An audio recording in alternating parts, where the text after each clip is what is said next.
Lucknow brick लेन association की एक बैठक आयोजित की गई। इस बैठक में आगामी 6 सितंबर को प्रस्तावित ऑल इंडिया फेडरेशन पदाधिकारियों के चुनाव में अध्यक्ष पद प्रत्याशी के लिए उत्तर प्रदेश ईंट निर्माता समिति के पूर्व महामंत्री प्रमोद चौधरी के नाम का प्रस्ताव रखा गया।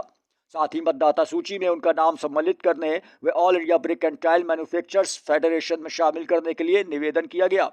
इस दौरान अध्यक्ष पद प्रत्याशी के लिए प्रस्तावित नाम हेतु गोपीनाथ चंदानी व जेपी नागपाल ने भी अपना समर्थन दिया। बैठक में एसोसिएशन के कई सदस्य मौजूद रहे। इस बैठक की अध्यक्षता राजेश अग्रवाल ने की।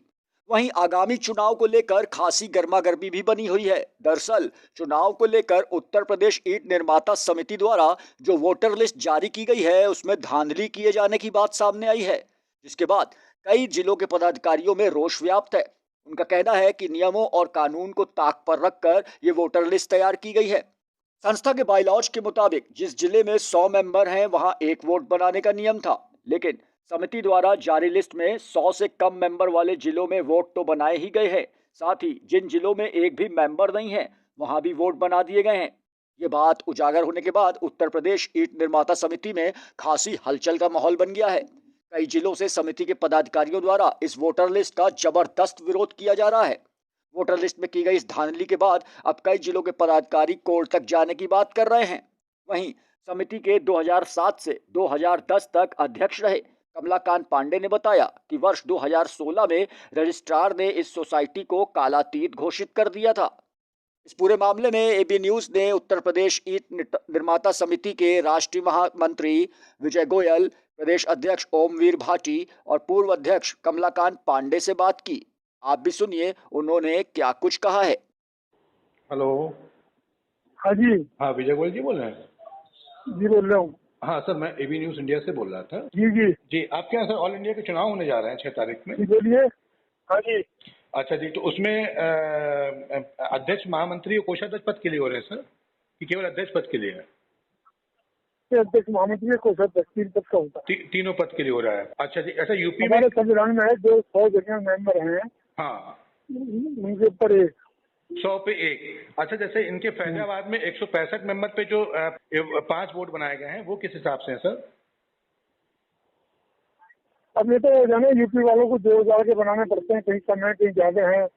क्योंकि अभी जैसा सर जानकारी आई है कि जैसे कहीं जहाँ 100 है वहाँ को 2 है, जहाँ 28 है वहाँ भी 1 है, जहाँ 19 है वहाँ भी 1 है। तो कोई बायलॉज का पालन हुआ ही नहीं है कहीं, कि बायलॉज का पालन हुआ है सर इसमें वोटर बनाने में? और सर मैं तो देखता हूँ जो स्टेट में भेजे हैं नाम जी। मेरा तो काम है नहीं जी, मुझे तो स्टेट भेजती है। तो अपनी जितनी स्टेट की जितनी मेंबरशिप है जी, मैं तो अपने स्टेट की रिकमेंडेशन देखता हूँ। क्या ये चुनाव में का ये फेयर निष्पक्ष चुनाव हो पाएगा इस तरीके से कि पारदर्शिता रहेगी नहीं इसमें? अब देखो इसे कैसे करता हूँ, बात करूंगा चुनाव अधिकारी से। तो आपने सुना कि किस तरह इस मुद्दे पर राष्ट्रीय महामंत्री ने अपना पल्ला झाड़ लिया। अब आपको सुनाते हैं उत्तर प्रदेश ईंट निर्माता समिति के प्रदेश अध्यक्ष ओमवीर भाटी से हुई बातचीत। हाँ सर, एबी न्यूज इंडिया से बोल रहे थे जी कि आपके यहाँ वोटर लिस्ट में जो है मेंबर्स बनाने में गड़बड़ी हुई है, तो उसमें ये पूछना चाहेंगे क्या आधार लिया गया है वोटर मेंबर बनाने के लिए आपके यहाँ? देखिए, all India brick and tile manufacturing federation जो है जी, इसमें पूरे भारत में इसकी सदस्यता है। जी। उत्तर प्रदेश बड़ा प्रदेश है जी, जिसमें लगभग 19-20 हजार बट्टे रन कर रहे हैं। जी। उत्तर प्रदेश की जो सदस्यता है, आजीवन सदस्यता, वो लगभग 7,000 सदस्यता है। अच्छा जी। जो बायलॉज है उसमें 100 सदस्यों पे एक व्यक्ति को मत का अधिकार मिलता है। अच्छा जी। इसमें जो इकाई है, जी, जैसे मैं यूपी में प्रेसिडेंट हूँ तो मेरी इकाई है जिला। जी।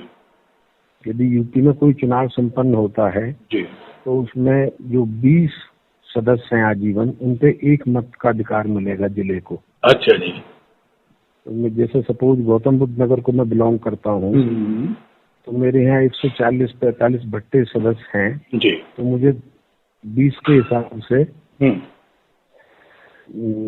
अधिकार मिलेगा। 20 के हिसाब से मतलब 7 वोट डालने का।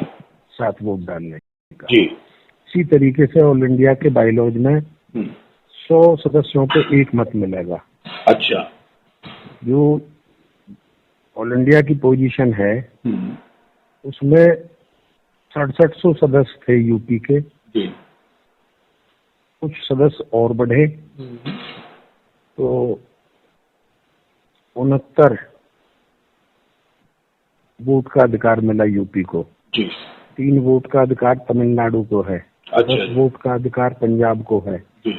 हरियाणा को 9 वोट का अधिकार था, सदस्य और बढ़ गए। आज की तारीख में 13 वोट का अधिकार हरियाणा को है।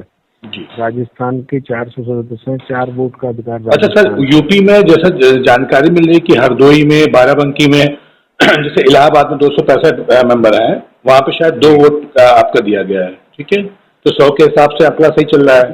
बहराइच में आपको बताऊं, जहाँ तक इकाई है प्रदेश जी, उसमें जो प्रदेश अध्यक्ष और महामंत्री भेजेंगे जी, लेकिन फिर भी हमने पारदर्शिता रखते हुए जी और सामंजस्य बनाते हुए जी, ये 10 तारीख में एग्जीक्यूटिव की मीटिंग हुई और कोविड के दौरान चुनाव कराने का निर्णय लिया जी, और उसमें ये हुआ कि बहुत ज्यादा भीड़ भाड़ नहीं होगी और सिर्फ चुनाव संपन्न करा लिया जाए जी। तो हमने व्हाट्सएप के ग्रुप पे सब लोगों को ये लिख करके दिया कि आप 20 तारीख तक अपने सदस्य भी बनाएं जिससे संस्था की भी स्थिति सुदृढ़ होगी और 25 तक आप अपने यहाँ से मताधिकार देने वालों के लिए अधिकृत कर दें जी। तो हमें एग्रीगेट भी देखना था। तो ये आपके जिले के अध्यक्ष, जिला महामंत्री को पावर दी गई है कि अपने जिले का जिससे मतदान कराना है उसको अपॉइंट करें। हमने उन्हीं को कहा है जी, जिला अध्यक्ष, जिला महामंत्री को, जिला अध्यक्ष और जिला महामंत्रियों को हमने कहा है। टेलीफोनिक भी कहा, व्हाट्सएप से भी कहा जी। और उसके बाद ये डेट 28 हो गई जी। तो जो 50 जिस जिले में सदस्यता है जी, उससे नीचे के जो लोग थे उनको कम कंसीडर किया। अच्छा। और जो 50 से ऊपर के थे वहाँ ये प्रयास हुआ कि 50 से ऊपर वालों को वोट का अधिकार दिया जाए जी। और उसके साथ में दूसरा जिला को मान लिया जाए क्योंकि एग्रीगेट की तरफ भी हमें जाना था। अच्छा अच्छा सर, जैसे इसमें जो जानकारी है, जैसे फैजाबाद में आपके 165 ऋण बट्टे हैं, 165 में आपके यहाँ 5 वोट दिए गए हैं, किस हिसाब से दिए हैं सर? देखिए ये एक संगठन है व्यापारी जी जी, और उसमें यदि कल को हमारे 65 फार्म रह जाते जी तो फिर ये सवाल आता कि उत्तर प्रदेश को 70 वोट का अधिकार था और 65 ही दे पाई वहाँ अध्यक्ष और महामंत्री जी, तो उसमें कोई दुर्भावना नहीं है। तो, जी, आप ये देखिए कि 1-2 जिले को छोड़ करके जी, जो भी जहाँ भी मत बने हैं वो सब उस एक दायरे के तहत बने हैं। अब लेकिन मतलब तो इसमें मतलब सर ये है कि बायलॉज को जहाँ जैसा चाहा गया वहाँ इस्तेमाल किया जा रहा है, क्योंकि 100 वोट पे अगर 100 मेंबर पे 1 वोट है तो 165 मेंबर पे 5 वोट कैसे हो सकते हैं? 165 देखिए ऐसा मैंने आपको कहा ना, एग्रीगेट भी मुझको पूरा करना था जी। अब सपोज मैं आपको आगरा में 12 सदस्य हैं जी, वहाँ पे 1 वोट नहीं होना चाहिए। हमीरपुर में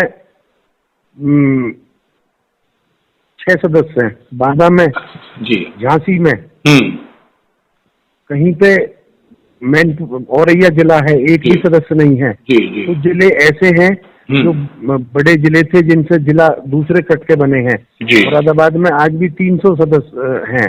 मुरादाबाद से कट के संबल बना है, अमरोहा बना है जी, तो 1 मत अमरोहा को दिया गया है जी, 1 मत संबल को दिया गया है, 1 मत मुरादाबाद को दिया गया है। तो इनके मेंबर संबल में मेंबर कितने हैं सर आपके यहाँ? 1 नहीं है शायद ऑल इंडिया की तरफ में? ऑल इंडिया में लगभग 6900 कुछ मेंबर हैं। नहीं, जैसे चंबल जो की आप बात जो कर रहे हैं, जो हमको जानकारी मिली है इसमें कि चंबल में कुशीनगर में एक मेंबर ऑल इंडिया में नहीं है, फिर भी उनको वोटिंग राइट दिया गया है। तो अगर मेंबर को बता दूं, जी सर, 28 तारीख तक वोट ले हमको पहुंचानी थी जी। मैं स्वयं 25 तारीख में लखनऊ था जी, 26 में मैंने 10 बजे लखनऊ छोड़ा है जी। 27 तारीख में मैंने जो अपने ऑल इंडिया का ऑफिस है उसमें जाकर के अपने मत दे दिए। एक बैठक होती है 31 तारीख में लखनऊ में। जी सर। उस बैठक में ये निर्णय लिया कि एक पर्टिकुलर आदमी अध्यक्ष पद के प्रत्याशी हैं। उन्होंने मुझको भी व्यक्तिगत रूप से अप्रोच किया टेलीफोनिक। जी। मैंने कहा वो सब फाइनल हो चुका है। जी। अब मुझे ये कहा जाता है जी सर कि आप इसको बना लीजिए मतदाता। जी। यदि आप मेरी जगह पे हैं जी तो क्या आप बना पाते मतदाता किसी? सर, इस चीज को तो हम इस चीज को नहीं कह पाएंगे। हम लोग तो देखिए, हमारा जो सीधा जो हमको जानकारी सूची आई है आपके यहाँ से, जैसे इलाहाबाद में 304 भट्टों पे 2 वोट दिए गए, आपके मेंबर बनाए गए, 2 दिए गए। कौशाम्बी जिला जो है वो रिकॉर्ड में नहीं है। कौशाम्बी उससे कुशीनगर, शामली, चंबल में एक दिया गया। जी सर। देखिए, ये मैं प्रेसिडेंट के रूप में हूँ। जी जी, इसीलिए आपका वर्जन चाह रहा हूँ, क्योंकि वो हम लोग को न्यूज में चलाएंगे भी उसको। देखिए, ये उसका विवेक है जी। और लेकिन उस विवेक को हमने पूरी तरह से अपने जिलाध्यक्ष और जिला महामंत्रियों जी की भावनाओं के अनुरूप, और जो मेरे यहाँ मोस्टली वोट हैं 70 से 75-80% तक जो मत बने हैं वो जिलाध्यक्ष और जिला महामंत्री हैं जी। और कई जिलाध्यक्ष और जिला महामंत्री तो ऐसे हैं जिनके से टेलीफोनिक संपर्क किया गया, जिनके द्वारा फोन पिक नहीं किया गया। अच्छा जी। जहाँ तक आप हरदोई की बात कर रहे हैं। जी सर, हरदोई है सर, ये बाराबंकी लिस्ट में है, और बाराबंकी में 27 सदस्य हैं जी। 27 में हाँ जी। बाराबंकी में 2 यूनियन चलती थी जी। एक पहले हरिराम गुप्ता जी उसके प्रेसिडेंट हुआ करते थे जी। तो बागपत में 2 यूनियन हैं जी। वहाँ 2 वोट हैं बागपत में। एक वोट उस यूनियन को दिया गया है, दूसरा वोट दूसरी यूनियन को दिया गया है। जी जी सर।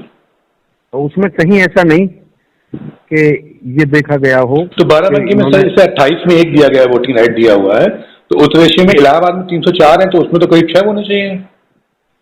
कहाँ पे जी? जैसे बाराबंकी में आपके 28 नंबर ऑफ क्लियंस हैं, जिसमें कि 1 वोट बनाया है शायद। 1 वोट भी नहीं है बाराबंकी। 1 वोट भी नहीं है आपका। तो जब जैसे बहराइच में 19 है, 19 में 1 है आपका वहाँ पे। देखिए, जैसे मैं आपको बता रहा हूँ व्यवहारिक रूप से कि 25 तारीख तक इसकी डेट थी, 24 में वहाँ रात को पहुंचा गया। जी सर। तो बहुत से लोगों के फार्म उपलब्ध नहीं हुए, तो हमने अपने जो नजदीक के हैं उनसे ये कहा, ये जो पदाधिकारी हैं, कि आप 1-1, 2-2 बना करके रखें, कहीं ऐसा ना हो कि हमको पूरे मत प्राप्त ना हो और हम उससे वंचित रह जाएं। तो उसमें कोई ऐसा हार्ड एंड फास्ट नहीं है। अच्छा, तुरंत जो है। अच्छा सर, वोटर लिस्ट बनाने के बाद जो इसका आपत्ति लेते हैं, किसी को कोई आपत्ति हो, उसका निरस्तीकरण का कुछ समय में आपके यहाँ पे निर्धारित रहा है कि नहीं रहा है सर? देखिए, ये कोर्ट का मैटर है, जिसको जो कहना है वो कोर्ट में जाकर कह सकता है। इलेक्शन पिटीशन है, लेकिन मैं तो इस मत का नहीं हूँ वोट का। लेकिन जो आप मुझसे इस क्वेश्चन को कर रहे हैं तो मैं इसका जवाब नहीं दे पाऊंगा।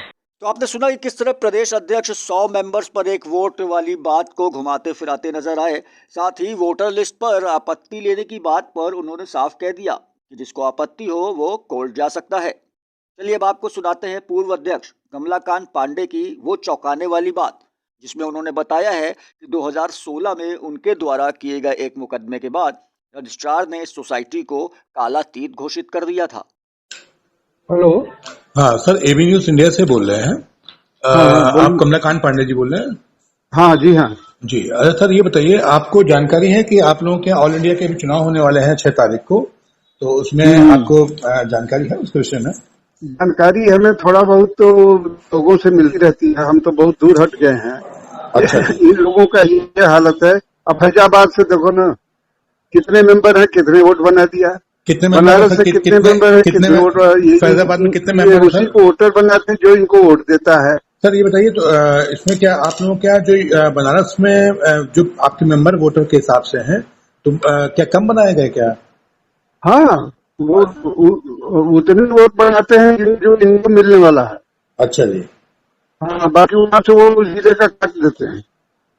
हेलो, मैंने कहा आपका कहने का मतलब है कि वर्तमान में जो कार्यकारिणी काम कर रही है या जो कार्यकारिणी चुनाव करा रही है उसको आरओसी द्वारा जो है नल एंड वॉइड डिक्लेयर किया गया है।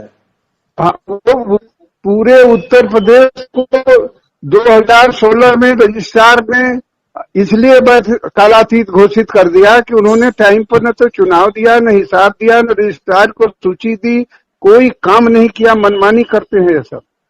अच्छा, तो ठीक है सर, बस यही जानकारी चाहती हूँ। ठीक है, आपको अगर उसकी कॉपी ऑर्डर की चाहिए तो कल मैं भेज दूंगा कार्यालय जाके। ठीक है सर, ठीक है सर।